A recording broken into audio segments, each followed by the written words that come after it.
Okay, good morning, everyone. It is 11:03 a.m. and I call this meeting to order. The Strategic Housing Finance Corporation Board of Directors. We're located at 1033 La Posada Drive, Suite 180, here in Austin, Texas.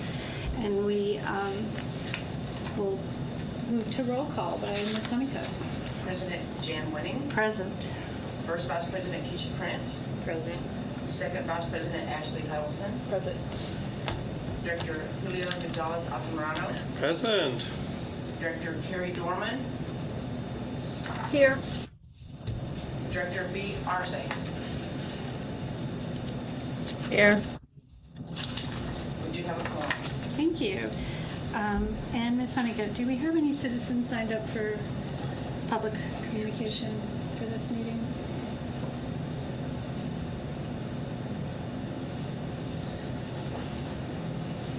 No, not at this time. Okay. I do want to announce a little change in our agenda for today. Administrative item 3 is not ready for the board, so it'll be revisited in November.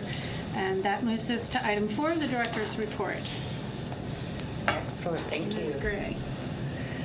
So, first of all, I do have a staffing announcement for the board. Mr. Keith Hoffpower will be retiring. And as such, this is his last board meeting. Keith was here at the birth of Strategic in 2004, and went on and left and couldn't get enough, so came back. So collectively has served the organization for over 12 years by my count.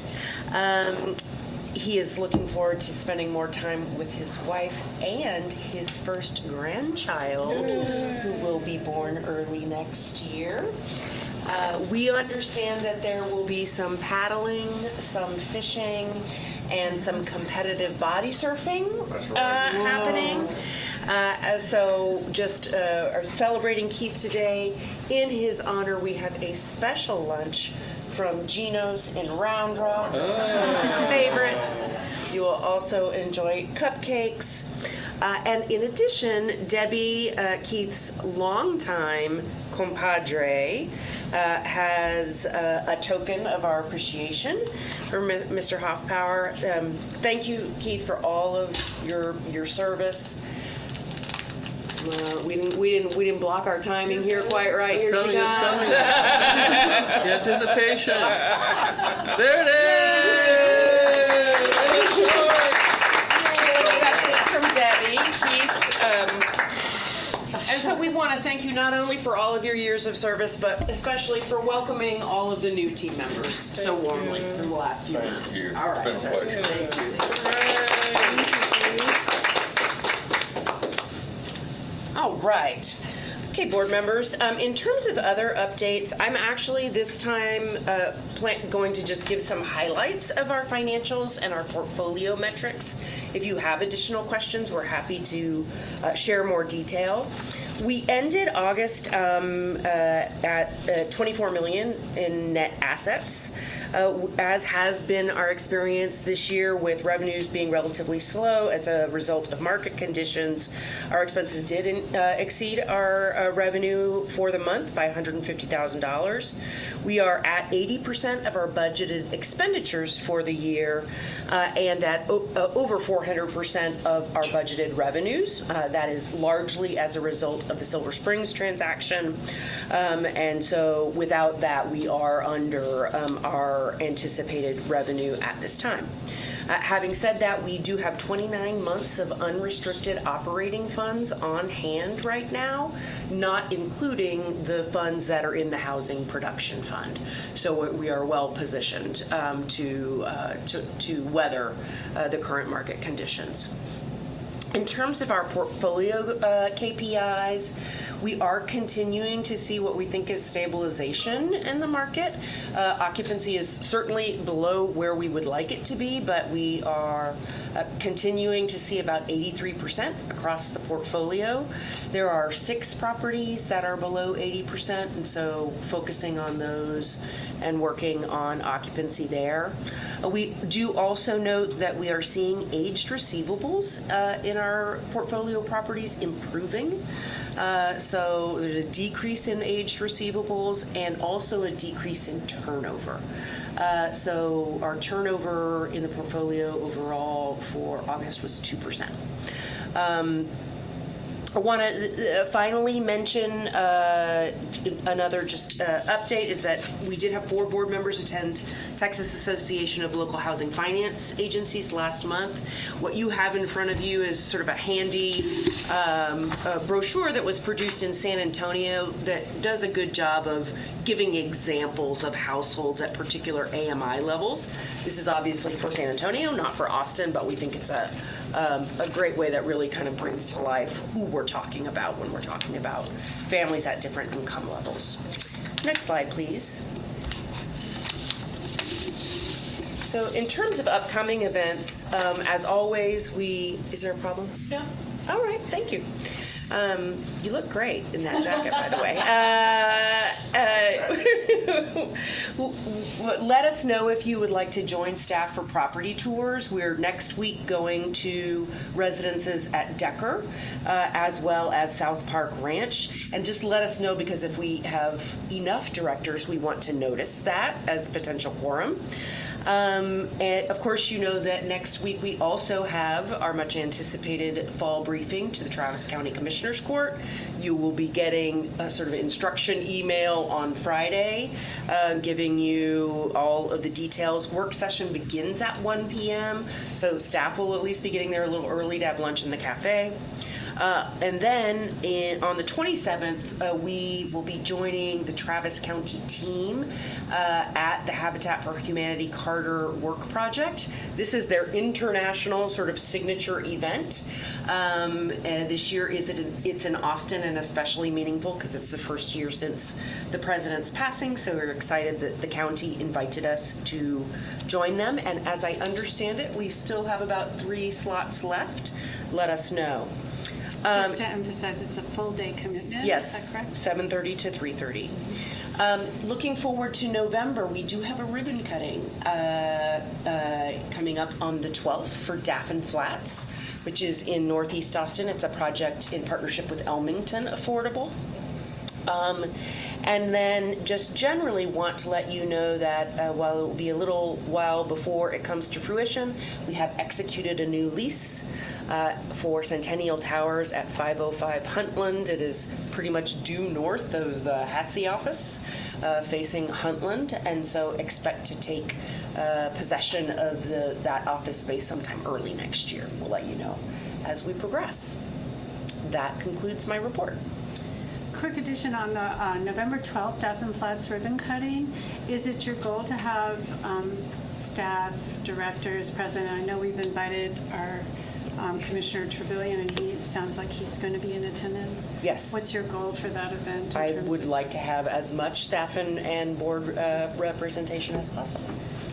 So Jim and Kaylin, by the way, are at TDHCA today giving comment on the draft rules for HB 21, but they'll be working with the Elmington team and getting formal invites out very soon. So more details to come on that.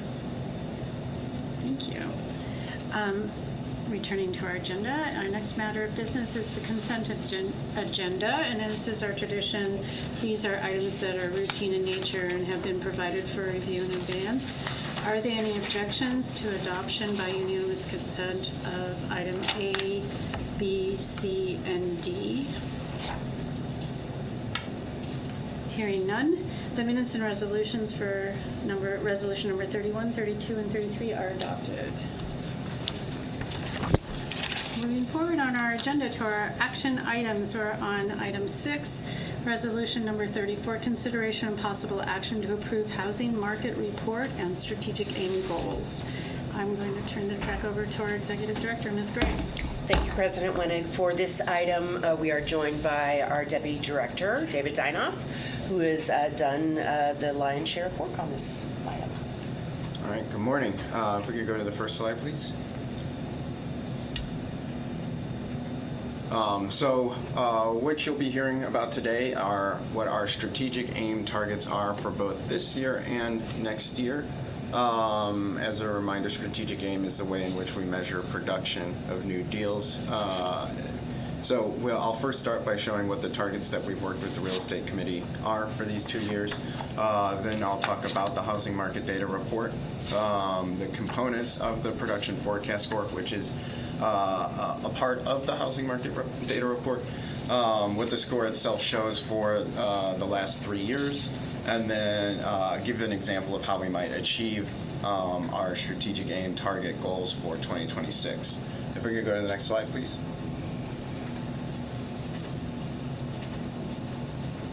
So the Housing Market Data Report was developed in collaboration with the Real Estate Committee. This is a report that takes a few different components, provides some narrative about what we see as market conditions that affect affordable housing in Travis County, and whether they will support additional production or if they will constrain production. This report should be in your board book. If we could go to the next slide, please. And so first, for 2025, of course, this is a little bit retroactive because we have not we had developed strategic aim this year. And so this is now the target that we, in collaboration with Real Estate Committee, proposed for 2025. And so the target is 1,100 aim. And then the range provided is that, that target plus, in the off chance any new deals come to us in the next couple months, that we could achieve a higher AIM value. And as a reminder, AIM is based on board adoption of approving a deal. The first time you see it, so approving the execution of an MOU. If we could please go to the next slide. I've provided this slide to give you, I'm sorry, can you go to the one with the 2 bars, the bar chart? Thank you.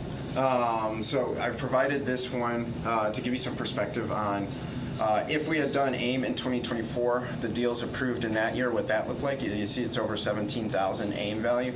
And then in 2025, we've only had 1 deal approved. And so that is where the target kind of originates, and given that it's October. I will go into more detail in a moment about why 2025 is so depressed compared to 2024. But we'll move on to the next slide, which we'll talk about 2026. And so 2026 target is substantially higher than 2025. I'll go into that in a moment. On the low end, there is possible that we could see a year similar to this year based on what we're seeing in market conditions and depending on how HB 21 rules shake out. However, there is also an opportunity that we see something more like 2024 with 20,000 AIM on the high end. Next slide, please. And so the components of the production forecast score, so this is the primary thing that is produced from the Housing Market Data Report. It is a 10-year Treasury yield, which indicates what the cost of borrowed capital would be for our projects. Net absorptions to completions ratio is a measure of supply and demand in the market. How many new units are coming to the market and how many are actually absorbed. Rent growth rate is based on how much rent is growing in the area. If rent is going up, that indicates a higher need for affordable housing in Travis County. Tax credit pricing is also an indicator of what we can expect to see with low-income housing tax credit deals. Pricing has been trending lower, and so that means that it is harder than it has been before to do a low-income housing tax credit deal. And then finally, the availability of our housing production funds, of course, new this year. We believe once that is launched later this year that will incentivize and attract additional deals to us. So the availability of those funds would ideally increase the amount of production we can do. If we can go to the next slide. And then, so the next slide is just showing a relationship between the data that creates the production forecast score and then what that actually sets the target for. So we reviewed 2023 data, and that would set the target for 2024, and so on and so forth. Next slide, please.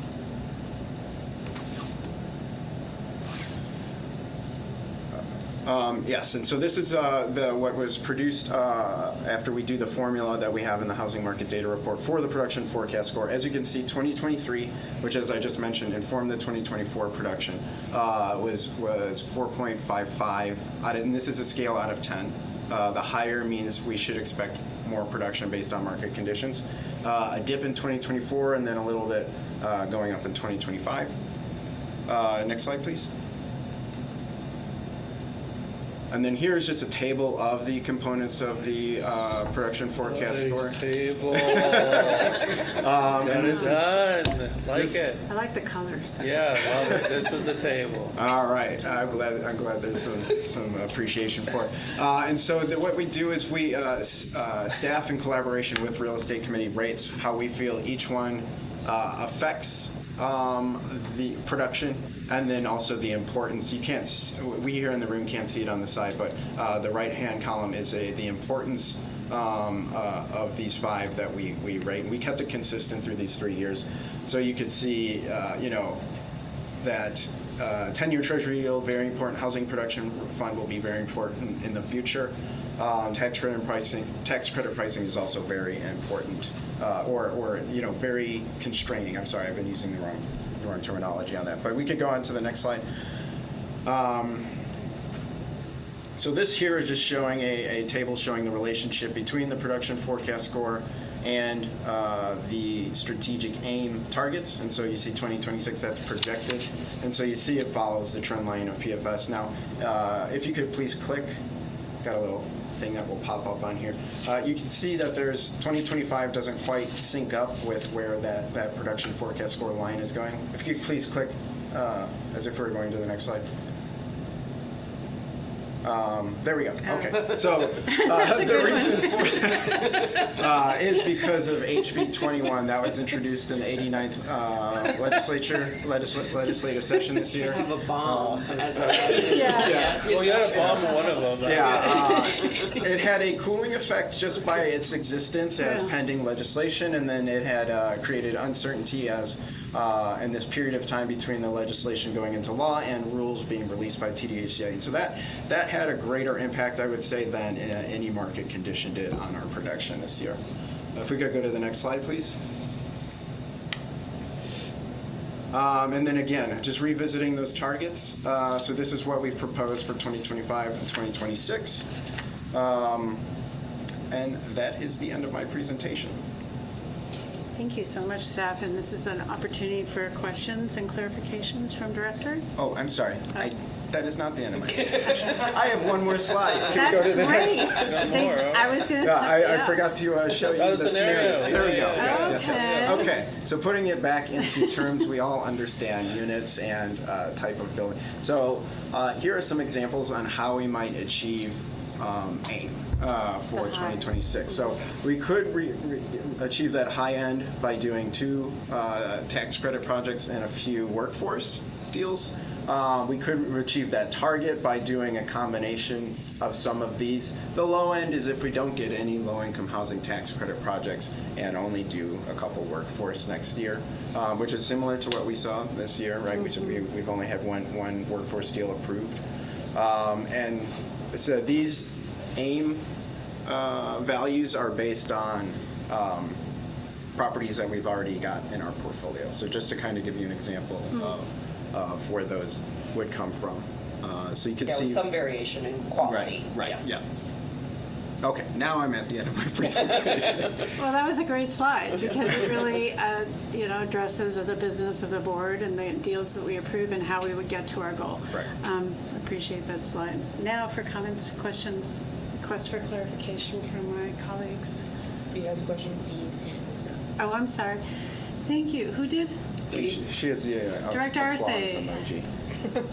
Oh, applause emoji. Oh, she was a applause emoji. Even better. No questions. She understands this. Is Does her- really yeah, enjoy the no, Oh, we can't hear you. presentation I don't and know the why you're class. not on mute. Kevin, we're unable Can you to hear hear me? Director Arce despite the fact she's off mute. Any other directors I while see. we're working on that oh, the volume's down too low. Thank you, Kevin. Keep going. Can you, Director Arce, do you want to start again? Oh, I was just saying that was a great presentation and I like the color scheme. Thank you. I don't want to downplay how much goes into the graphics that staff create and how meaningful it is to the directors. It really does help with these, quick presentations we receive once a month. It's really meaningful. Other We did comments? get training recently that was helpful in And putting together a better presentation. Oh, we okay. did, and they gave us kudos on, right. on brand All right, it consistency. shows. It shows. Director Huddleston. Is there anything like percolating in the pipeline for next year that we could I think that hypothesize Alex about? might be able to better answer that question. Yeah, so we already have, I would Do say. you want to approach a mic? Yes. Thank you so much. So real estate committee will be familiar with, and some directors who were with us last year will be familiar with a couple of different 4% LIHTC deals that we actually induced for bonds, but then they unfortunately had to withdraw their applications. In all three cases, due to a lack of equity investment at this time in the Austin market, we do believe that at least two of those three we expect to come back next year. That's what our development partners have said. So got two tax credit deals that I think are already solidly in the pipeline that we expect to come back at some point next year. And then we've started having a couple of other prospects reach out with some 4% tax credit deals, but very early prospecting and looking at probably not really moving forward until the second half of next year. Do you want to say anything in summary to those few prospects in terms of feasibility of this target? We haven't received screening applications yet, so while we've had high-level conversations, we have not been able to score them to any like we have on the deals that we've already induced, which would be in the, I can't remember now, I think they're about 250 units, so between that kind of 7,000 to 10,000 AIM target. Very helpful. Thank you. Other comments or questions from the directors at this time? Just one more comment from the chair, how incredibly useful the market analysis and outlook is, and this is a first for our enterprise, and it's a good one. So I really, really appreciate staff at working that through, and I really encourage all directors to keep it handy, keep referencing it. It's something for us to understand as we go through our proposed deals. All right, so if we're done with questions and clarification, the chair will entertain a motion to adopt if there is one. Director Huddleston, second. Director Prince. And would anybody like to discuss or debate this further? Yes, Director Altamirano. Just for our colleagues who are not here and who have not engaged the process as much as those of us on real estate committee, the AIM recommendation basically adds up to one okay LIHTC building and one okay workforce deal. And if you look at our history, that has been our average AIM production rate year over year. That said, and this is where the forecast score is important, it's a tough environment per our housing market report. So if you think about it, it's like the environment is bad, but we're going to try and produce as an average performance. The kind of make or break thing maybe will be our housing production fund, that we have a good team, a little bit of luck, in terms of reversion to the mean on luck for us.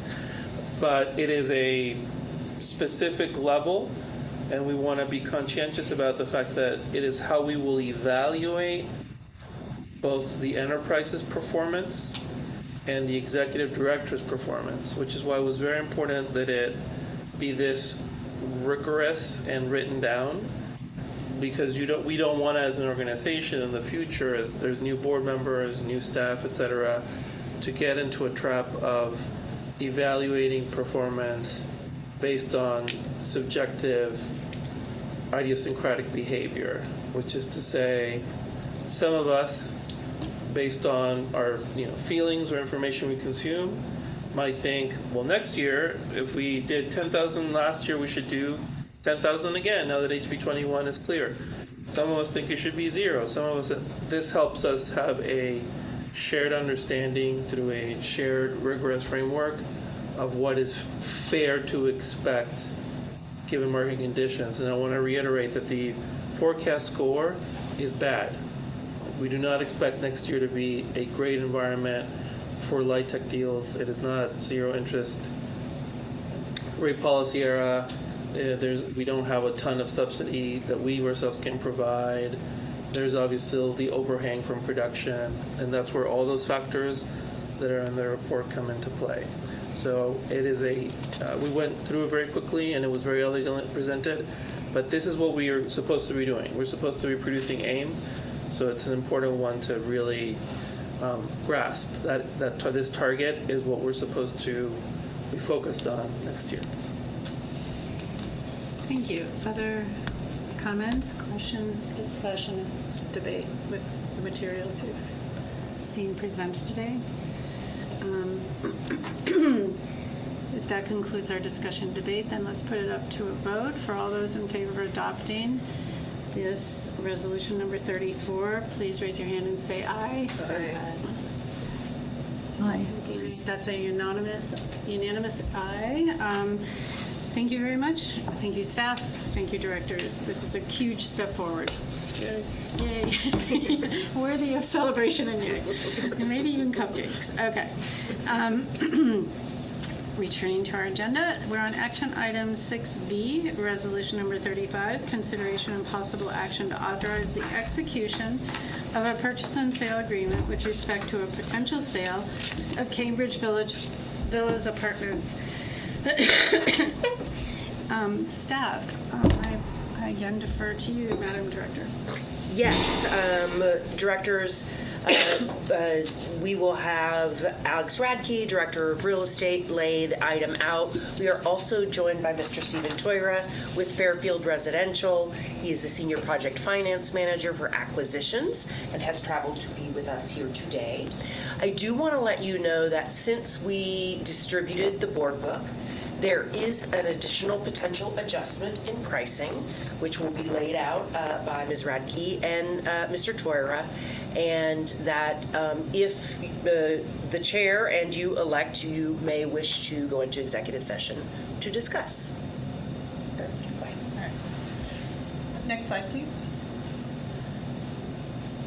So the resolution we have today is asking for permission to execute a PSA and related documents necessary for the sale of Cambridge Villas.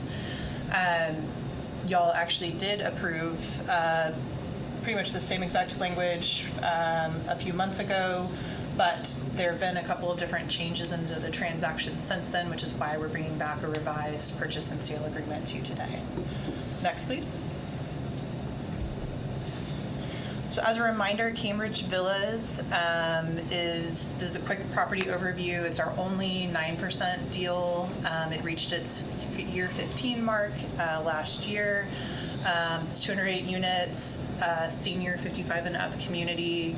That is sort of a unique all fourplex, one-story structure, and you'll see the affordability mix listed there. Next slide.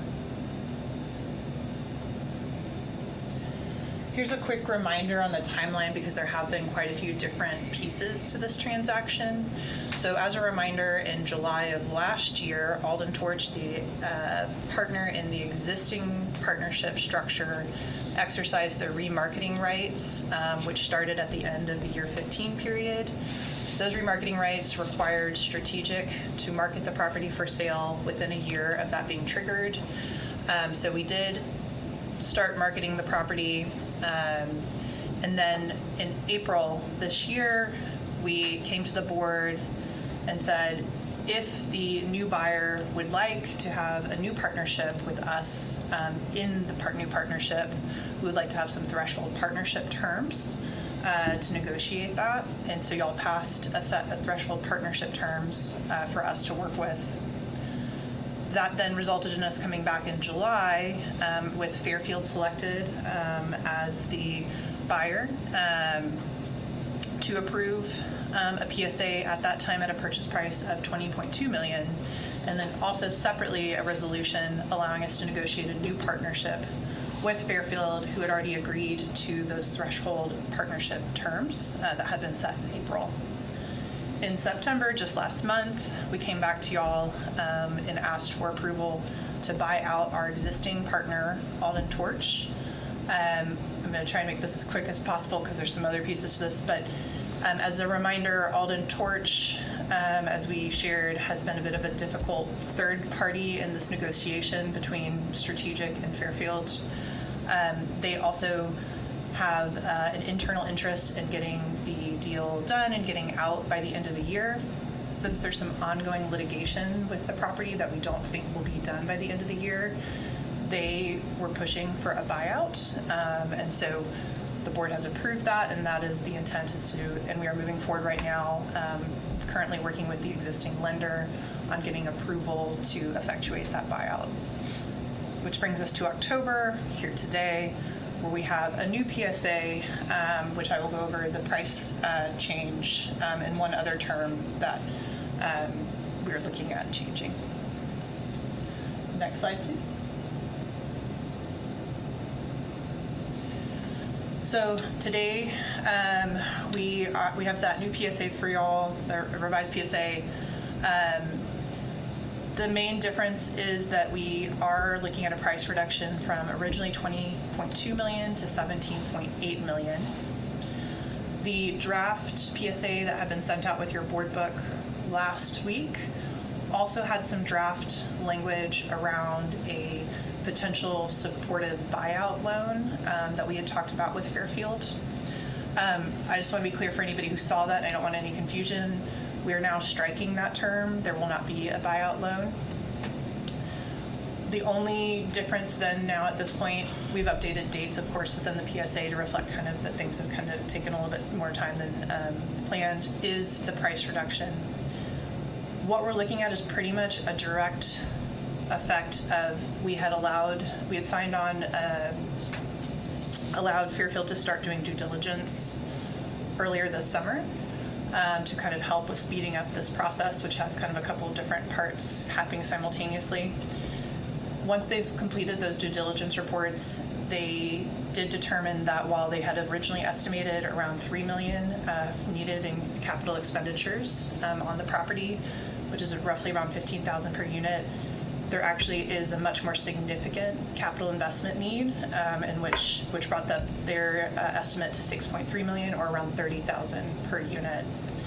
And so when you're looking at that drop in price, just recognize that it's dropping around $2.5 million, but the capital expenditure budget is going up by $3.3 million. Staff feels that this is a worthy trade-off. It does obviously result in less upfront proceeds in the sale to the existing partnership, but does put the new partnership, which we are participating in a much better place, particularly because we do think that the identified needs that the CapEx budget would address would need to be addressed regardless. And so it's important that that work does get funded up front and get done. And with that, I'm going to pause. We've got Stephen here, and Stephen has some slides as well to walk through. You can make one comment just to clarify. The 20.2 was the amount of the PSA that was approved previously. The change between what you received in your board book and what we are presenting today is that in the board book, and this was what we discussed with Real Estate Committee previously, was a price of 18.3. So there is that movement there between 18.3 and 17.8, which we can talk about both with Mr. Toira and in executive session if you desire, and then striking the terms around the loan. Thank you. So would it be helpful to have Stephen give his presentation first, or do y'all have any questions y'all first have for me on that? Let's check real quick on any questions from my colleagues, either present or remotely at this stage, or we do have more presentation to listen to from Fairfield. I think there's no questions at this point. Okay. Kevin, next slide, please. Oh, wait, Okay. we do have a question from Director Dorman. A request for clarification on what you've heard, Director Dorman? Yes, a request for clarification, please. Thank you. And this is to Executive Director Gray. The board book said 18.1 million or 18.3 million? Should have said 18. I'm trying to figure out, excuse me, the 18.3. exact delta we're looking at. Thank you. 18.3. Okay, because, all right. Because I'm pretty sure that it said the most significant change from the previous agreement is a purchase price reduction from 20.2 to 18.1. So it's actually 18.3. Just check. Thank you. Yes. Looks Okay, like there might thank have you. been- And there might have been an error in the cover sheet, but the Okay. draft PSA states 18.3. Okay, Apologies so for that. the narrative sheet explaining. Thank you. How would you like to proceed? Your choice. Next slide, Kevin. So I'll let Stephen he's got a few slides to give sort of a quick under 5-minute presentation. He also has some additional backup slides available for some of the different questions that might come up from the board. Absolutely. Hi, thank you for having me today. If you wouldn't mind going to the next slide, that'd be great. This is just a summary. Alex covered all of this. I think the thing to highlight for us from Fairfield's perspective, we're not planning to change the current AMIs, even though it's past the initial compliance period. So offers over 20 units at 30% AMI, the majority at 60, and then a handful at market rate. But I want to spend most of our time relative to the budget items. The renovation budget, as was mentioned, just under $6.5 million. So if you wouldn't mind going to the next slide. We've organized these items in kind of level of magnitude of the most money down to the least. And so roofs are right at the top of the list, followed by gutters and downspouts. And I think the hot button item is insulate exterior plumbing lines. Obviously, this had a material impact over the last 5 years on the property and residents. And so we're planning to almost immediately insulate these so there's no further issues. And as you go down the list, not any less material, but items that'll be able to be handled and really not impact, I would say, residents up until you get to the HVAC replacements. We feel like each of these items is necessary and will be addressed within the first 2 to 3 years of the acquisition, and will set the property up for no less than a 10-year hold without needing any material items or additional cash inflows for these. If you want to go to the next slide. This is the capitalization that we plan for the asset. So you can see the first mortgage here at a really conservative loan to value of 52%. And then the balance is Fairfield's equity that we would be contributing at closing and then to fund the renovations as well. And if you want to go back to the prior slide, I think we can leave it there, and I'm happy to answer any questions. This is just the summary of the budget items. So, I was under the impression that you were Director buying. Huddleston, Thank yes, you. you have the floor. I was under the impression that you were buying with cash. So I think I explained to you, I explained to the real estate committee that y'all have been looking at 2 different potential financing options, but Sure. given the uncertain timeline, the preference would be the mortgage equity split that you're seeing here, but it depends on when we close. I don't know if you want to elaborate. Yep, that's exactly right. I think it's contingent on closing and probably a title report reflecting updates on the litigation. Okay. Our preference would be to close with this capital structure, but that is yet to be determined based on kind of how the litigation proceeds. Understood.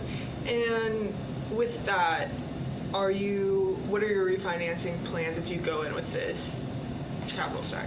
It's a great question. We don't plan to do any refinancing in the first 4 years at a minimum, and would look kind of at that between year 4 and 6 if it's accretive to refinance or not. Okay.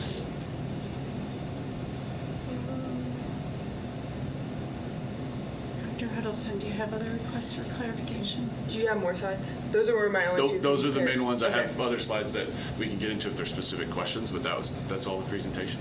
Okay. And so the current price that, the price reduction, does that reflect the current NOI or your future stabilized NOI? The price reduction request really is immaterial to NOI and all based on the rehab budget. Okay. From a couple of weeks ago, we had seen that it was 30,000. So can you walk me through kind of how we got to this latest price reduction? I can provide. Yeah, great question. So,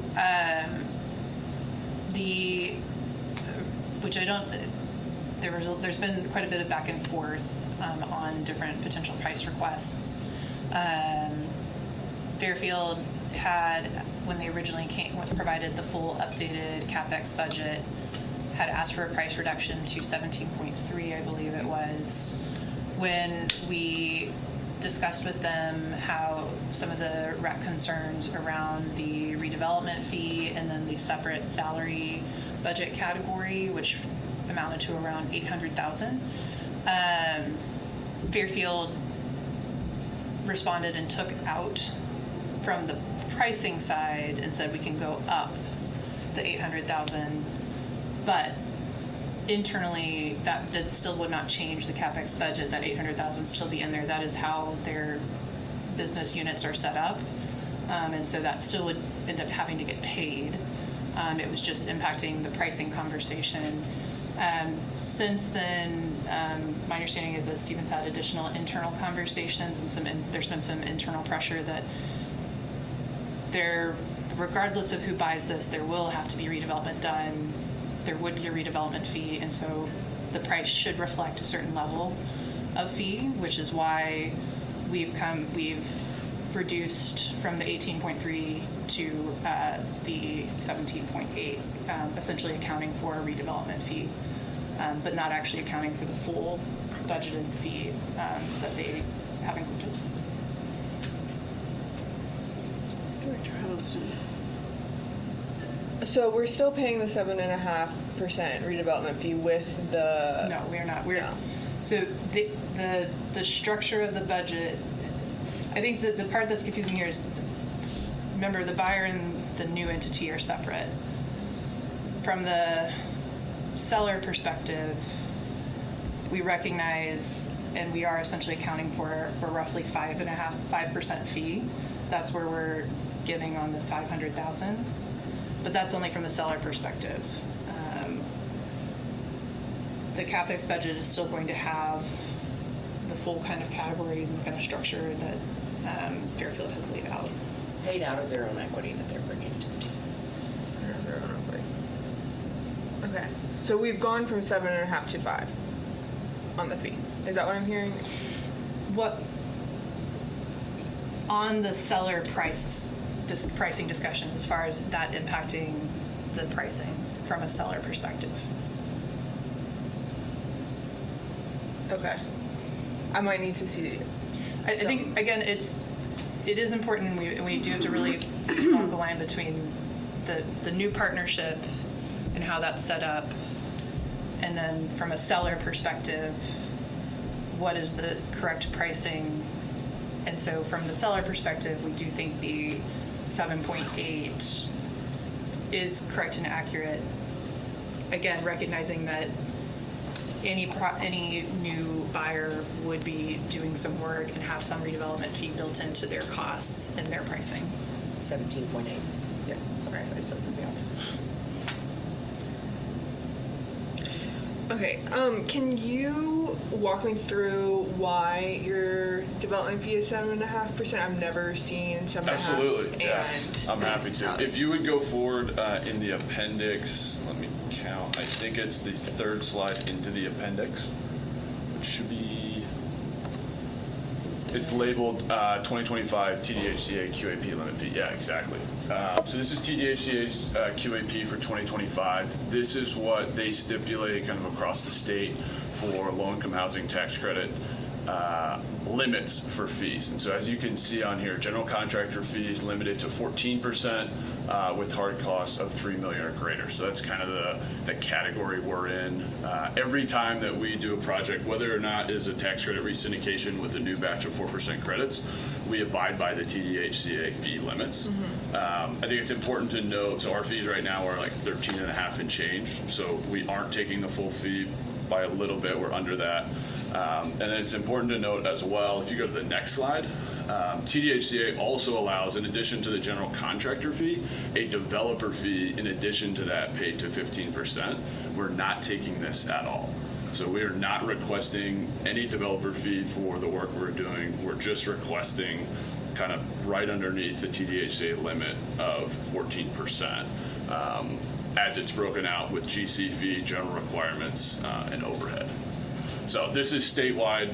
This is a law we abide by, deals we do here, San Antonio, Dallas.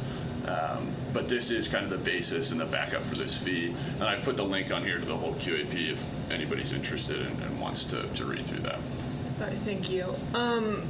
So a little, my background, I used to work in value add, multifamily.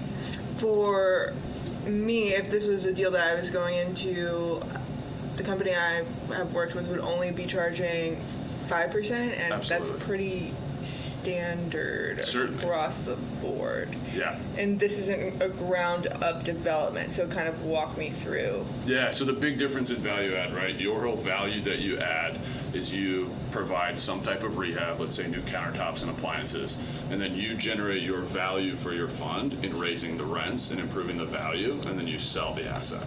The value we derive here is extremely limited. We can't actually raise rents past what the state caps you at 60% AMI. So the only way for Fairfield to stay in business is be able to charge a percentage of fee in order to pay our salaries and our staff. So the big difference between value add and affordable in this case, you drive your staff and profit by doing a material value add in a renovation and then charging rents and then selling your asset to pay for your kind of company operations. On the affordable side, we don't have that. We can't raise rents 15, 20, 25%, regardless of what benefit we do to the property. We're limited to raising those to 60% AMFI. So the only way we're able to stay in business is to charge the state mandated fees to pay for our salaries and internal overhead. Thank you, that was a good explanation. I would argue with you that it is still a value add play because the occupancy is suboptimal and you have asset management come in and being able to bring it back up to a sustainable. Totally agree. So I actually have a handful more slides if you want. There's a rent comp, which I want to say is the. You did bring a rent comp. I did. I took it out of this version. Did you bring a cap rate comp? Say it again. Did you bring a cap rate comp? Is it this slide? We can put the market. No, I pulled it out of this version. So I have the comp set. There's only one comp that's performing materially better than this one, and it is the senior Piccadilly property. All the others are the mid 70s or mid 80s. And so yes, there's one comp that we're looking at and saying, yes, I think we can get into the low to mid 90s. The immediate two other comps of LIHTC properties are materially struggling in this area. I think there's a handful of reasons for those, but yes, I think there's some upside, but it's not, hey, across the board, every other comp's at 93, 94%, and Cambridge is at in the mid 80s. So I think there's a split in the market that I think can be improved upon based on asset management and some rehab, but I would not say that it's consistent and there's consistency across the comps. Like, yep, there's no reason why we can't get there. I think there are reasons why those deals are struggling. All right, understood. Does your construction management team act as GC, or do you third party out the GC? It's done all in-house. All Yeah, in-house, there'll be so no you're exterior. hiring all the subs? Yeah, exactly. And managing those? Yep. Okay. And then for when you acquire the property and start property management, what are your CM fees for any projects that aren't covered in your redevelopment? Yeah, we don't anticipate any of those obviously being outside the $6.5 million. I would say until kind of year 5, kind of at best, because it's a pretty material budget. Yeah. But after that is the same 7.5% that's standard in this budget. 7. Okay. And then, okay. So we've talked about refinancing. So you said refinancing years 6 or 4 to 6? The earliest we ever model it is year 4. I would be very surprised if we look at it past year 6. I think it'll be somewhere in the year 4 to 6 that we would look at a refinance. And those will be to agency standards. We have a facility with Fannie and Freddie, and so they'll size us and limit us to a 1.25 debt coverage ratio on any upsizing. So there are pretty stringent terms around that. Okay. Did you model your NOI, your stabilized NOI, on that to look at refinancing in the future? Do you have any idea kind of what a stabilized pro forma looks like? Absolutely, yeah. Do you know how much you would pull out and leave in at that time? I think it all depends on where we stabilize occupancy. Candidly, I think we want to be in the low 90s. Okay. But I think it could take 3 to 4 years to get there. So it'll be very interesting to see kind of how the submarket up there performs versus our expectations. Okay. And do you typically have an amount that you leave in the deal? I know you're being very conservative going in. No, it's a totally deal by deal. We have a leverage limit in our fund that we don't lever more than 65% loan to value. This is the most conservative one we have actively working on, going in at 52% loan to value. Loan to cost, I should say. Apologies. Okay. And okay, that was the end of my questions. Appreciate it, Director Huddleston. At this point, we're just asking questions for clarification. As you've seen, our guest has a lot of slides available, so if you want to drill down and get any more data, this Yeah, do you have any comp slides? Let's go through them fast, any that you brought. I don't have any on this presentation. I can pull up a prior slide. I probably can't pull it up, but I can. And Is that the, we've got market metrics, but not. yeah, any comparables would be great. And then if we could go back to 38, just for a second. And I don't need a big spiel. I just want to look at them fast. No, Absolutely. that's not burn time on basics. I just want to see what you brought. And I know Director just- Dorman, you have your hand up. We'll get to you. We promise. Yeah, I don't know if there's ability to share. It's in a prior version. All right, that's not right. the one I have there. I can Can we pull just it go up. back to 38 though? Stand next to you. Slide 38. Yeah, I think it's 38. Slide 38. Kevin? I just wanted to look at one. Yeah. Oh gosh, that's Hard to read, maybe. Okay. Clear spread between in-place cap rate of 5.92% to stabilized cap rate of 7.37, showing major upside in reducing vacancy and closing the gap to net max rents. That's the idea, right? 100%. All right, got Yep, it. exactly. How do you feel about that 7.37? Director Huddleston? Yeah. Do you want to explain what's going on to the public? The cap rate. Director Huddleston, yeah. Well, what that sentence means as a professional. So we're basically saying that the market is going to move to make values. How do I say this? Basically, if we're moving from a 5 to a 7. A 6 to a 7, probably the best way to say it. Okay, 592, sorry. It's small. It is small. I'm young, but it is small.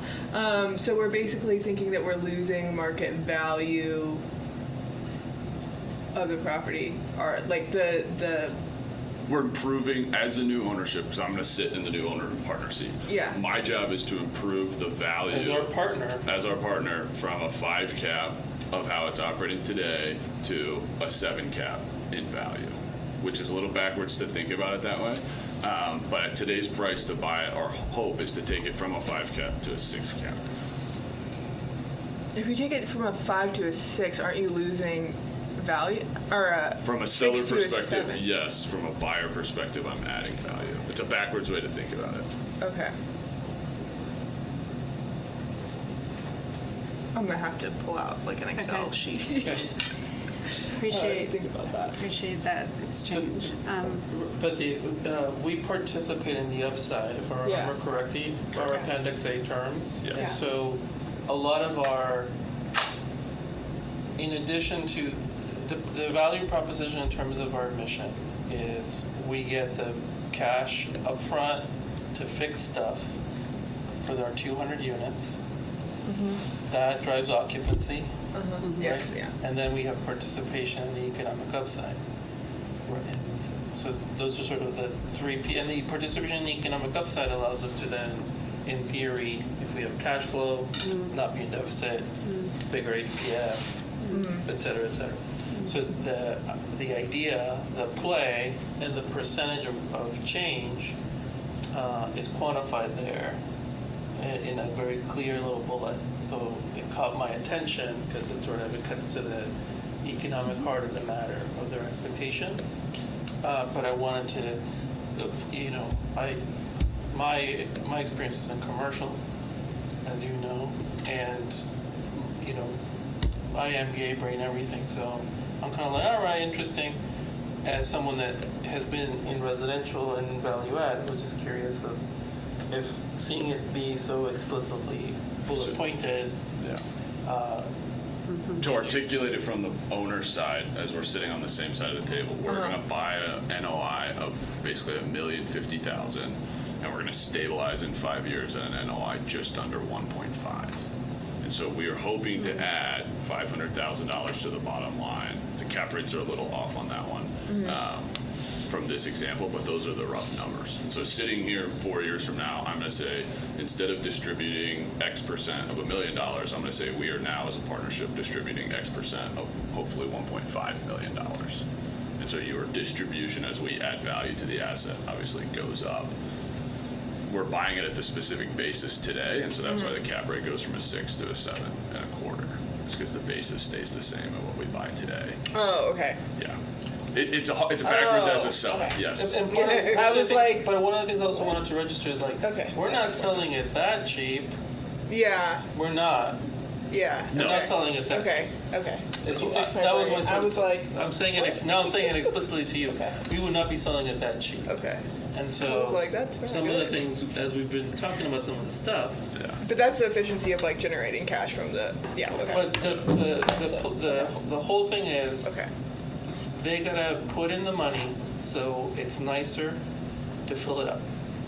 And okay. Yeah, And- yes. luckily for us, And it's I see income the restricted. difference.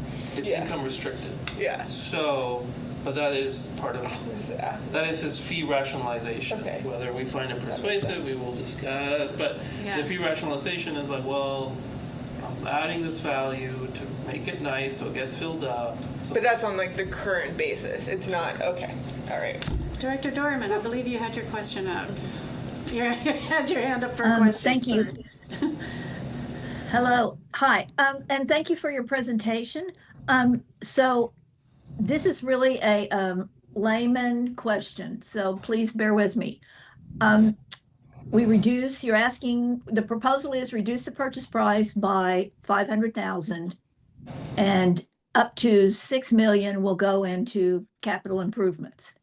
Is there something in the paperwork that addresses what happens if the capital improvements meant to offset this price reduction are not completed? Yeah, we're committing in our new partnership agreement to spend that money, and if we don't, my estimation is it'll be a material default in the partnership. We fully plan, and it's our best interest to improve the property so that it rents out better and operates better. Okay, thank you. I mean, I figured it was in there, but I just wanted to make sure the quid pro quo gets evenly traded. So, thank you. Other questions, Director Prince? Any questions for this team? Okay. I think that concludes our request for clarification. And the chair at this time would entertain a motion to adjourn into executive session if people would like to further debate that. Is there such a motion? Motion by Director Huddleston, second. Director Prince. Okay. Sorry if I miss, it's hard for me to see y'all up there. If you were all trying to move or second, I might have overlooked you. I apologize. So at this time, we're going to clear the room and All those in favor? Oh, I'm sorry. Thank you. All those in favor of the motion to go into closed section, as executive session, please raise your hand and say aye. And I think we have unanimity. Okay, and now we will clear the room. Thank you, Director Altamara.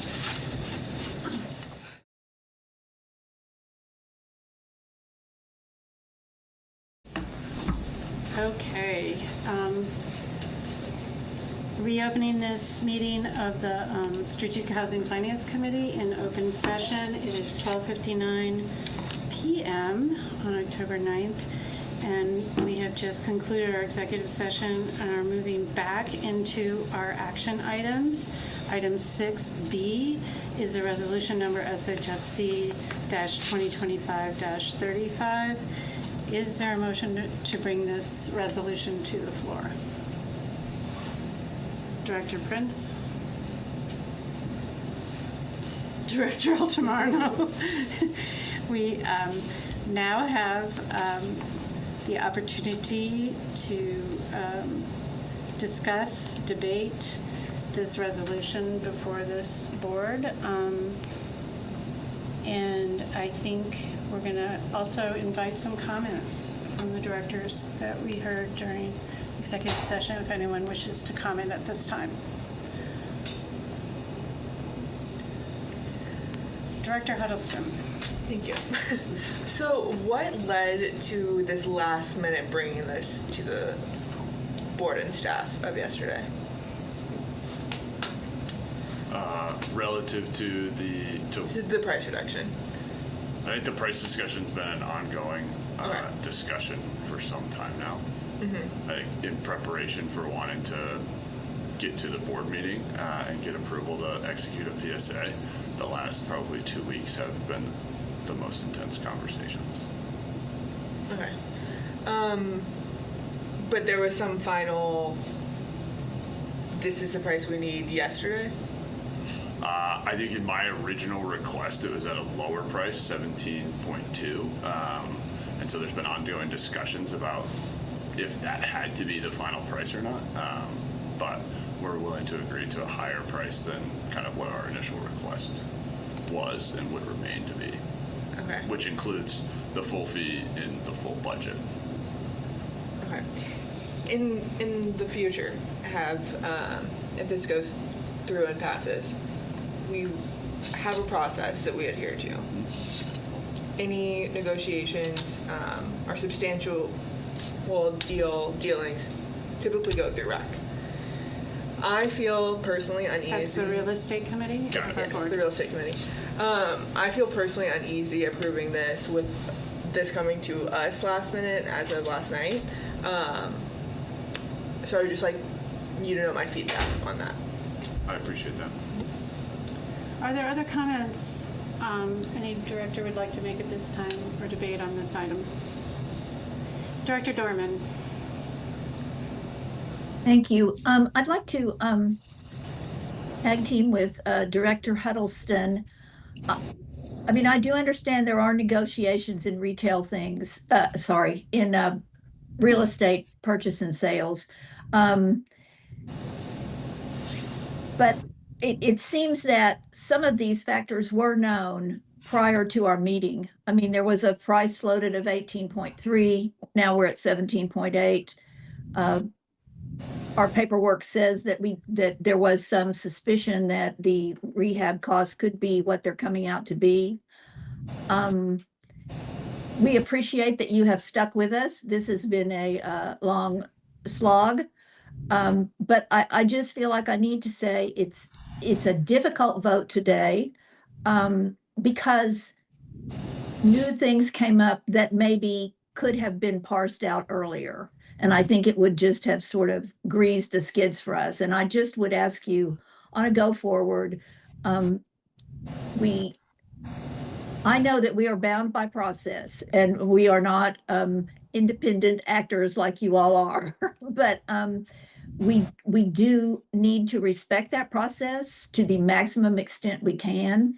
And again, personally, like Director Huddleston, I would appreciate if you could help us in that. I'm assuming this was a one-off. I understand things happen at the last minute, but assuming how the vote goes, I'm looking forward to us getting on not just a substance, but a process page together. And we really do appreciate your working with us on this.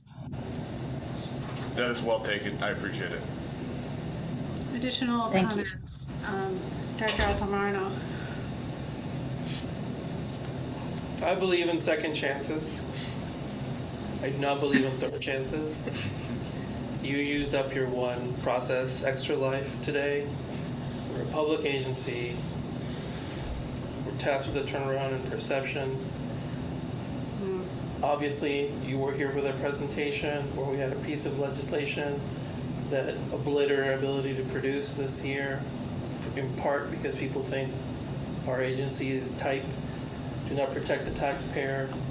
We have a lot of constraints on being able to be a good partner. I think you would understand why dropping news of a price reduction, which I can get comfortable with intellectually, but process-wise, it just puts us in a really tough bind as a board.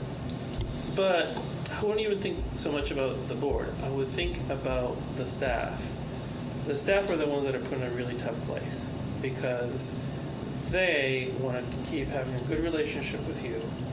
They, in theory, work for the governance, and we work for our appointers, so they work for the public, and they have to serve the public. They're put in a very tough position in that they see the value of the partnership, but we are violating this community's expectations of process. And so I can understand how that might be a subtle surprise. I also think you understand that we want to be agile and fast. And from the board's point of view, we've tried to be. And I hope that we will be again today. But it's important for you to understand that it's a very hard vote today. And while there are things maybe we can do better to not put you in a position where you have to do these things, I hope you understand from the board's point of view, we haven't done that. We have been responsive. We've acted quickly. We have been excited about this opportunity and want to remain excited. It's important we not repeat this kind of process error. It really impacts the level of trust and the tone of the relationship. And you have to remember that while we strive to be a policy-driven organization that is powered by an empiricist view of the world, ultimately you're dealing with a bunch of humans. And if they feel that their needs are not met, they will do human things like sanction, punish, act irrationally, be mobilized by spite. And so I hope that that is not where we end up, because I'm very excited about that bullet point. I think you guys have the values, acumen, capital to make this a really successful community. But I hope you can understand that a lot of us have learned that folks who are not attentive to our process needs will not be attentive to our mission. Because ultimately, if you do not understand that we serve the public and are driven by a mission, but violating our process norms, then maybe you don't understand that we're all trying to work together to serve the tenants. So I look forward to your rehabilitation in process. I hope that we will continue to be positive about the direction. I hope that this was just a peculiar circumstance due to the idiosyncratic nature of this project. And I hope that you hear the emotion and frustration, not only of the directors, but the staff feels, gets put in by a change like this. Thanks. Thank you. Other directors wish to comment at this time? There's a resolution on the floor. then in summary, I just want to say I think you've heard us. Absolutely. There's a history here that someday maybe you can explore with the staff as to why we are particularly sensitive to vetting our partners and understanding their mission and if we're aligned, and to looking for indications that there is a mutual respect going on. So I won't repeat any of the things you've heard, but I think you get the tenor of what our experience has been and why this became a difficult vote. And we believe it could have been a very easy vote. With that being said, we're going to put the resolution SHFC-2025-35 to a vote at this time. All those in favor of the resolution with the adjustment, raise your hand and say aye. I have Director Dorman, aye. Director Altamirano, myself, and Director Prince. All those opposed, say nay. Director Arce is a nay. All those abstaining? Are there any abstentions? And one abstention. Madam President, point of order, I think you may have misreported Ms. Director Arce's vote. Oh my goodness. Director Arce, will you on mic and tell me how you voted, please? In favor. In favor. Thank you. Should we redo the count? 1, 2, 3, 4 in favor, and 5 in favor, 5 in 1 favor with abstaining Dorman, by my and 1 count. abstain. Thank you. And that concludes the vote for item 6B. It's 5 in favor with 1 abstention, and we're moving on in our agenda at this time. Thank you all for the amount of time that went into that effort. We do have a discussion item, number 8, coming up, which we're going to have a presentation from our Chief Financial Officer. Look at that. And treasurer. Oh, Treasurer, I'm sorry. I had two, always that's thought you were, two. I'm sorry. Did I just promote you? I don't know. You sure did. I'm My sorry. name is Katie Adams, and I'm the Director of Finance and Administration. Director of Finance. It sorry. is a pleasure to be before you all today, and even more exciting to have heard of my recent promotion. We'll discuss. Not in this budget. That was good. That was good. I did like that. All right. Hello. I hope we are ready to switch gears a little bit. I Ready. know that we have, this is our second discussion of the 2026 budget. I hope that I'm going to be answering some of the questions that arose. And thank you for everyone who was able to attend some of the budget discussion office hours that we did have. They were very helpful. The first thing that I want to jump into is going to be some of the budget-related policy decisions that accompany the 2026 budget. There were also some requests to take a look at what a balanced version of the 2026 budget might look like. And so we will do that. And then we will also go into the staff's recommended budget, which is different than the balanced budget. Next slide, please. One of the policy-based decisions is going to be the delegated purchasing authority that the executive director holds. Currently, that authority is at $76,000. It was based on the City of Austin's city manager authority in 2024. That same metric is adjusted according to the CPIW, the Consumer Price Index, every year, and this year, in alignment with that, the 2026 recommendation for the ED's purchasing authority update is to $78,000. Next slide, please. We also have some board designated fund policy that will be affected by some of the decisions tied to budget. The biggest one of these is going to be in relation to the operating reserve fund. This slide covers the purposes of the different funds. We're also proposing a new portfolio fund be added, hopefully before the end of this year. Next slide. As I mentioned, the operating reserve fund is going to be kind of the primary update across board designated funds. We currently in our policy indicate that we hold an operating reserve of about 12 months. And so right now, with the increase that we're seeing from the 2025 to 2026 recommended budget, that would be a $100,000 increase to the operating reserve. It is also, up to the board to decide if we want to increase that target balance from the current 12 months that we're holding. There are no updates recommended to the balance of the Housing Production Fund, which is fully funded at $15 million. And then the portfolio fund that I mentioned, we are proposing a very modest initial funding of $100K for this year so that we can maintain liquidity, and we will grow that fund throughout 2026 as possible. Next slide. This is just covering those change and balances that are recommended. Next slide, please.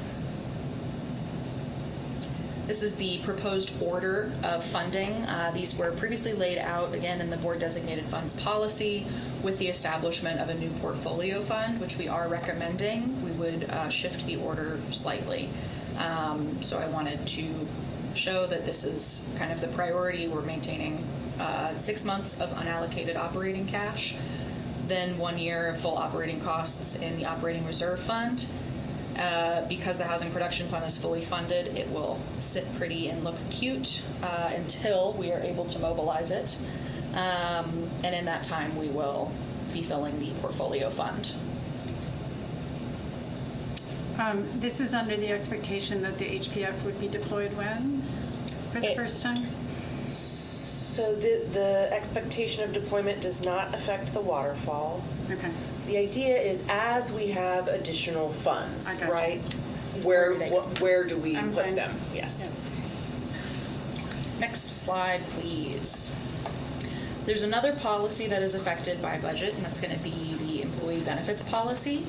Anytime there are an update to employee benefit offerings, this policy needs to be fine-tuned to ensure it aligns. The only factor in the 2026 budget that necessitates a change is the recommended increase of employer retirement match. This is a correction to an issue when we first rolled out this policy, and it aligns us with the safe harbor rules that we currently fall under. When you were meeting with Carrie and Dr. I, Huddleston. when you were meeting with Carrie and I, is this a go now? This is being proposed still. I do not have the follow-up to what you are referencing. There is some concern that the timeline that this can be implemented with, according to our plans, will be disrupted and not something that can actualize January 1st. We are still putting it into the budget. If it doesn't actualize, we will have a savings in that category. If it does actualize, we're prepared. Next slide, please. We were also asked to discuss a process for budget amendments. I wanted to lay out kind of the path forward that I see. The structure here is something that will be part of the final budget package that we put together. It's not intended to be a separate board-approved policy, but it'll be something that we're looking at each budget cycle. My recommendation is when we're reporting on budget variances, which is typically done through monthly financials, finance narrative, we will always report out when there is a budget variance of 5% per line item and it totals at least $20K. Those will be addressed in the materials you regularly receive. Anytime there is a total expense budget variance of 5% or more, that is a trigger to proceed with a formal budget amendment. And so what that would equate to is going to be that $182.6K. And if we have a savings in budget, this wouldn't necessarily trigger an amendment. So overage versus variance. Correct, thank you. I am now going to move in to the budget models that were requested. I'm going to check in with the chair as to whether you want to allow the directors to ask any questions about these policies before we dig into numbers of the budget itself. I can do a quick poll. Does anybody wish to raise a question at this time? Or shall we move forward? Director Huddleston. Can you go back to the slide, the previous slide? Can we go back one slide? Is that budget variance of 5% per line item throughout the whole full year? Or is that That is, Per yes, throughout the whole year when totaling at least 20K. And so that's intended to address some of those smaller line items we have. A 5% variance might be $11 to $100 in some of our really small line items. So just intending to capture kind of those major things before they grow. okay? Carrie was raising her hand. I think Carrie was raising her hand. Director Dorman. Thank you. On the 4% versus 6% employer match, Yes. and we had a discussion about this in our one-on-one also. Is 6% industry standard for our situation, or is it somewhat less? 6% is on the good end of industry standard. I think, what we are seeing generally with other similar nonprofits is matches between 5 to 8%. If we compare to the city, of course, that's a different circumstance with a higher contribution rate. 6% is the current maximum allowed under the plan type that we have, the safe harbor plan for our retirement. And it was, my understanding is the intention was always to offer the maximum under that plan. There was a miscommunication when benefits were initially structured with the organization. Okay, thank you. And then a sort of a follow-up question that I've been thinking about since our meeting. It's an immediate vesting, right? It is 100% The percentage, fully whether immediately it's vested, which is industry standard. so. Is there a way, if we needed to, is there a way to ladder in, if you've been here up to 2 years, then you get 5% and then this and that? I mean, I'm not saying I want to do that. I'm just curious if we could do that. That is not possible under the safe harbor plan type. Okay. We would have to change the structure of our 401k plan and then be subject to additional testing requirements. Well, we don't want to do that. Okay, thank you. All right. Okay, it looks like you can move forward. Just to, I think, clarify the purpose of this discussion is when we present the budget to you, there will be a flurry of associated resolutions which express some of these changes, and just wanted you to have had a chance to talk about them and look at them before we do that. All right, next slide, and we will get into the models for a potentially balanced budget. If we could scoot the Zoom previews ever so slightly, I do want to highlight the green column, which is a percent change. You'll notice that with a $0 operating income at the end of 2026, that would be a budget growth of 0.27% over last year. Just want to highlight that as we talk through some other models. Next slide, please. We did go through and identify some of the possible areas that we could reduce spending, as was, previously mentioned, and as we heard in some of those office hour sessions. Contractor line was one that we wanted to see some reductions in, and so we pulled together some reductions in them. If we could go to the next slide, take a look at the detail for these, and get into what makes up that $259K. There's a little bit of a split on this slide. You'll see some very lightly shaded, the bottom 3 lines. Those are going to be the cuts that are part of staff's new recommended budget. To get a balanced budget, we would need to make all of these adjustments. I am excited to show you a scenario that's a pretty happy middle. some of the big ones that we could remove if that, is what the board wishes to see.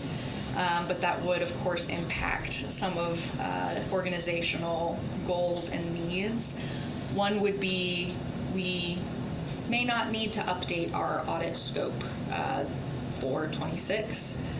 We have been carrying a qualified opinion regarding our component units for many years, and my hope is that it's something we can start working with our new auditing firm on to correct moving forward. They have let us know that this will come with a significant cost increase and additional requirements as part of the audit. There's also a line that we currently have in the budget for a billing engagement, and I see that I left the vendor name in there. Billing engagement intended to support revenue collection processes, ensuring that we have more accurate models moving forward, things of that nature. Graphic design to support our expanded community outreach goals in 2026, and then an organizational insurance expansion that I believe we need, but that, should it please the board, could be reduced. Otherwise, again, mentioning kind of some of these recommended changes, it would be a decrease in sort of our unassigned funds for contractors that they were initially proposed as a result of HB 21 and concerns about what needs might pop up there. We've also made some small reductions to the travel expenses that were discussed previously. And with the news that we shared at the top of the director's report, we are able to decrease some employee expenses as well. And we wanted to show that we had considered and aligned the budget accordingly with that. Next slide, please. That was the end of the balanced budget overview. We're moving into the recommended budget adjustments. As I mentioned, these are the ones from the bottom of that previous slide. The total recommended reduction that I'm proposing is going to be $129.5K. Next slide.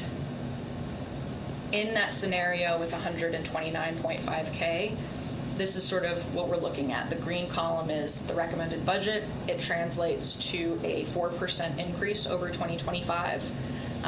The budget that was initially put before the board was an 8% increase. A balanced budget is almost a 0% increase, and then recommended is, again, that 4%. So it would half the expense increase that was initially proposed back in September. Next slide. Walking through budget snapshot, this is the 3.93%, that is our 4% increase. Oh,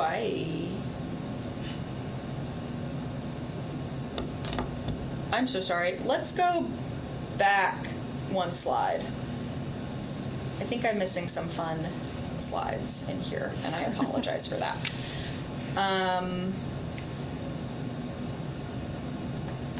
Let's even take it two more. Let's go back to the losses associated with a balanced budget.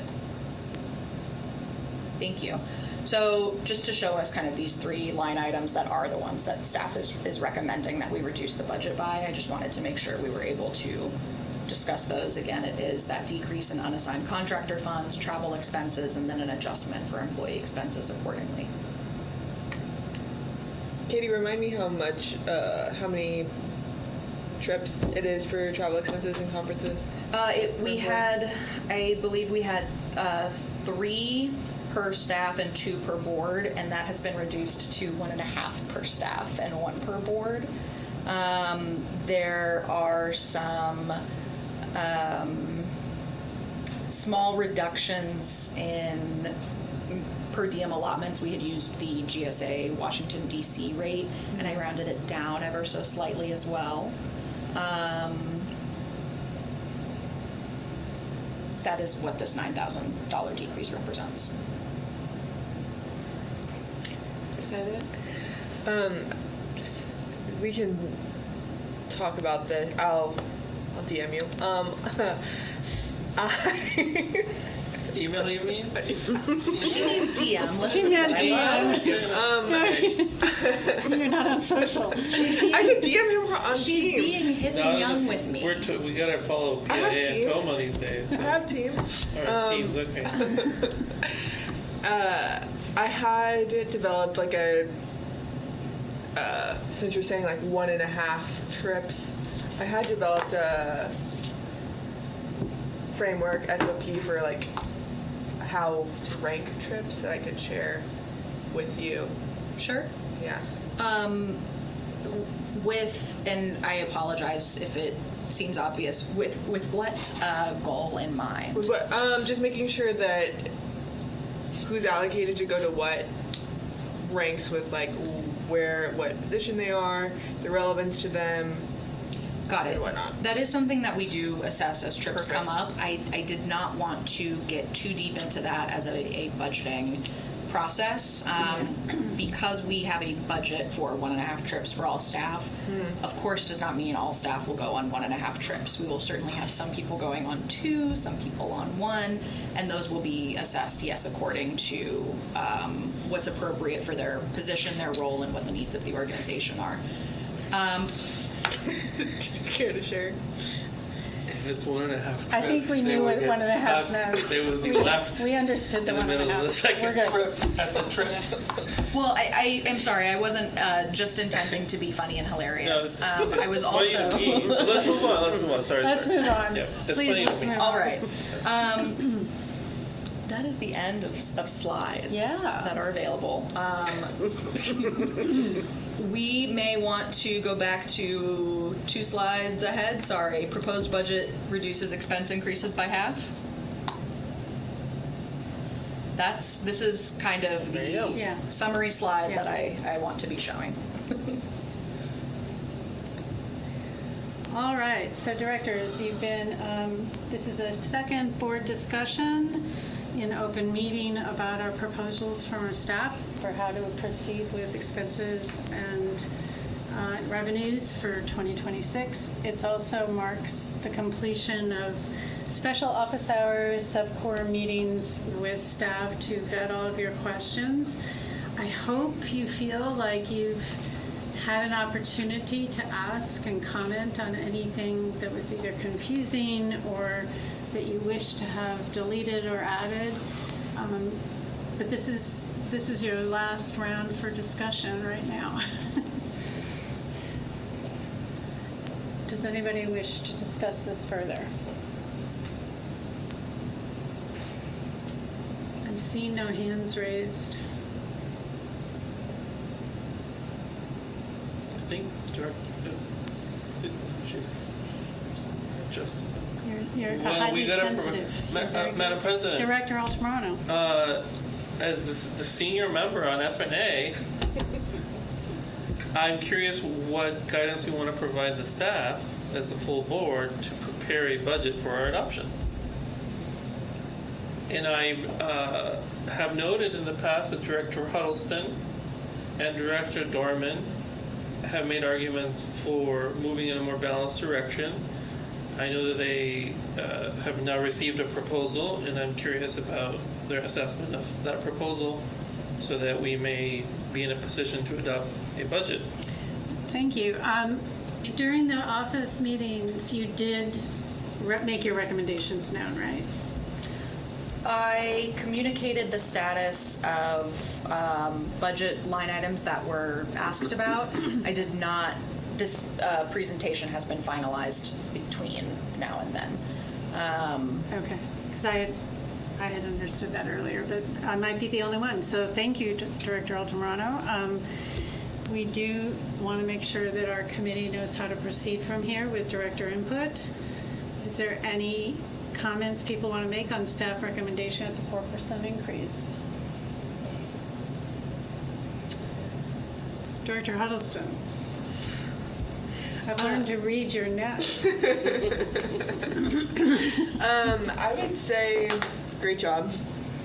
I'd love that we moved closer to balance for the recommended I would say with income being so variable, there's no way it's ever going to be balanced at the end of the year. But my feedback on, I'm fine with a 4% increase is long as if we get to disconnected from revenue, that we have some kind of reforecasting process. And what disconnected means, an over 5% variance from where we were. From where our forecast was. Yeah. On revenue. And the reforecasting process would be centered on revenue as well. Yes. Got it. Yes. I think that is doable. So I would like to explore that. I think one of the challenges that we have is the lumpiness of our revenue. And just for giggles and white knuckles, the experience has been a great deal of it tends to come in the fourth quarter of the year. And so in that scenario, I could see us revisiting projections, and I'm not quite sure if you're suggesting we would be revisiting a potential budget amendment mid-year in a scenario in which I would guess we will be, less than 95% of projected revenue if you assumed average. That is a valid point.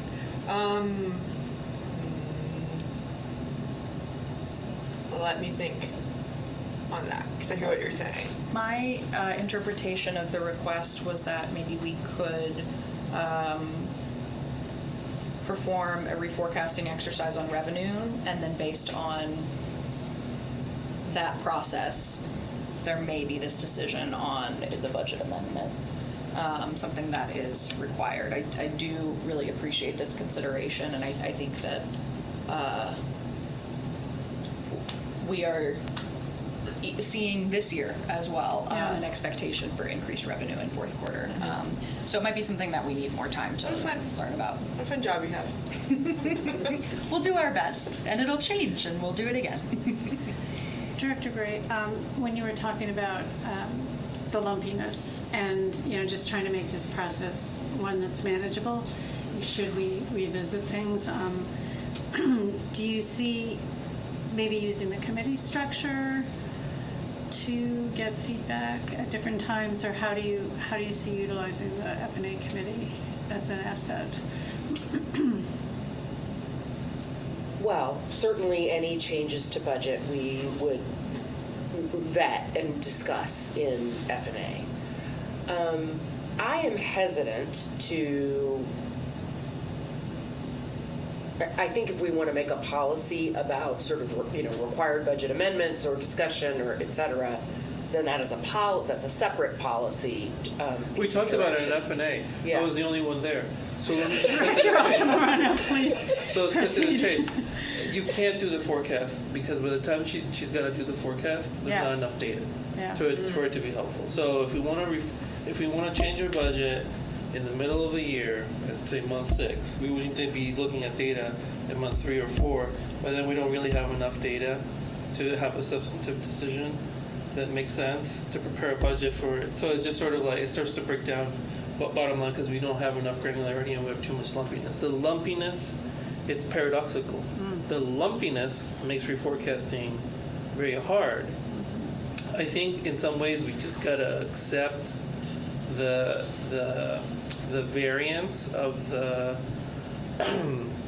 variance that we deal with, given that we do not have a set taxable revenue structure. There's ways to smooth that, but the policy we adopted to smooth that is we carry 12 months, even though most public entities have 6 or less, and so that is the acceptance. We will get more and more data as we have more systems persisting, but in terms of just 2026, it's this kind of paradoxical thing. Yeah. And so one of the things we can get at, just to finish off what we've thought about on your behalf, eventually we will be able to have a true trailing variance. Whether we will have that in place to be able to do the mid-year or midterm adjustment next year it's complicated. But it is, you know, I had the exact same instinct as you, and then we talked it over and I was like, oh yeah, that's going to be practically impossible. And so then Katie's using up 10% every year on something that we can't even use for anything. So I'm being less diplomatic in a way to expose what we talked about in F&A, which is the product doesn't really help a lot of 26. Unfortunately. Because it's the right move. It's just. Do you feel I've misrepresented any of our attempt at tackling this I think that in that's committee? fair. Okay. I do recognize and really appreciate director attention to the fact that our revenue is tricky. It is not, you know, a straightforward model. It is not lumpy in a way that can be smoothed by changing deal terms or timing of things. It is smoothed largely by the reserves that we hold for the lower bumps, the valleys. You could trigger an alternative if you really, really wanted to, based on our occupancy and our deal flow. But then again, you're kind of like, by the time that we're going to be making a budget based on specters, so it's a tricky request. Any other guidance for the proposed budget? The only thing Crafting? I'm just spitballing here is there a way to do it if we only reach like, or what triggers something where we're kind of reevaluating expenses is if we only reach like X percentage of our revenue goal by X date that we need. Like that triggers some kind of, we need to look you're at looking- this again. So I think what I hear the director saying is, what are the built-in monitoring processes that you might be employing to fend off a surprise, you know? So we, of course, monitor, you know, the financials closely. We report out again on any of those variances and report how we plan to accommodate them. Right now, in some of the financial reports that you've been receiving, we are over significantly in a line item for legal fees. We also include in the financial narrative, here's how this is being handled. Here's where savings from other lines are coming in to support this. So the financial narrative, I think, is a really helpful tool for me to ensure, you know, what am I seeing month to month? What changes are coming up? What things am I anticipating questions about? What do I want to avoid being surprising when we share that information with the board? I think that is kind of the most up-to-date tool. I am really happy, Director Huddleston, to dive in to some deep conversations about our revenue structure. If you would ever like, you know where to find me. But it is something that, yes, we're monitoring pretty closely, and I hope communicating sufficient information about potential specters. So with that, we're expecting to see a budget come through under the 4% increase for a vote in the Correct. That is my intention. future. Yeah, now what I would say is, we would very much like to bring you a budget that you are all excited about and comfortable with next month. And so if the recommended budget here is giving you pause, you have any additional questions, recommendations, etc., we would love to hear them as soon as possible so that we can make any adjustments needed. Did Director Dorman or Director Huddleston have any additional, as our, Well, please. I'm saying, Madam President, do you know if they have anything else they want to tell the committee? I'm not a mind reader. I hope you all know that the invitation is there for you to comment now. Director Dorman. Thank you. And thank you for the presentation. due to the one-on-one, it was really helpful, and I did get a preview not of line items, but of a sort of a compromise budget. I think as with any budget, there's more fat to be cut, but as with any good steak, some marbling makes often for a better product. So I am certainly willing to live with the 4% and see how we go. So I appreciate the work done today by the staff and the directors, and looking forward to seeing it again. Would staff like to say when we will see that again? When will directors be able to see that full budget? We would anticipate distributing it in the board book for November. So are you open to there being office hours between now and then if there's... I am. Okay, so if you want to release that a little sooner, perhaps? Can do. And we'll revisit those office hour conversations once it's all with dried ink as your recommendation. Any other comments at this time, or suggestions on how to get access to this information before the vote next time? Okay, thank you so much, staff. That was a very thorough presentation. That concludes discussion on item 8, and it actually concludes all the business that we had today for our meeting. So with that, I'm adjourning this open meeting of the Board of Directors of Strategic Housing Finance Corporation at 1:45 on October 9th. Excellent. Please enjoy some Geno's. Nothing but bundt cake. Thanks all. Take care. Thank you, Bye. guys. Good luck with the rest of your days. Let's wait.